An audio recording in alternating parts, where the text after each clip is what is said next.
السلام علیکم ورحمۃ اللہ وبرکاتہ۔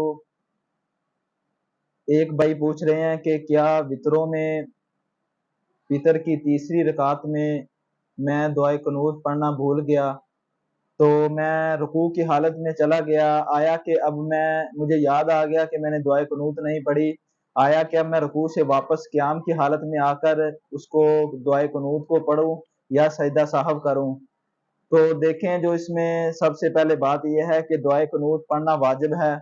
پھر جب آپ نے رکوع کر لیا تو پھر آپ دوبارہ واپس نہیں آ سکتے، آپ رکوع کریں، پھر اس کے بعد سجدہ کریں، سجدے کے بعد پھر جب آپ اتحیات پڑھتے ہیں تو اتحیات پڑھ کے اس کے بعد آپ سجدہ سہو کریں گے۔ آپ یعنی جب آپ دعائے قنوت بھول گئے ہیں تو آپ نے رکوع کیا، پھر آپ دوبارہ قیام کی حالت میں دوبارہ نہیں آ سکتے، اور اسی وجہ سے آپ دوبارہ نہیں آئیں گے کیونکہ واجب آپ نے چھوڑ دیا۔ اب آپ کو سجدہ سہو کرنا پڑے گا، آپ کے سجدہ سہو کرنے سے آپ کی نماز ہو جائے گی۔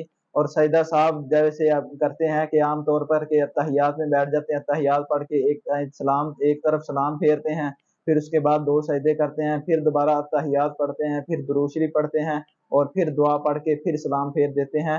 تو اسی طرح کرنے سے آپ کی نماز ہو جاتی ہے۔ البتہ اگر آپ نے دعائے قنوت نہیں پڑھی، آپ رکوع میں چلے گئے، تو آپ کو واپس آنے کی ضرورت نہیں، آپ صرف سجدہ سہو کریں تو آپ کے وطر ادا ہو جائیں گے۔ واللہ اعلم۔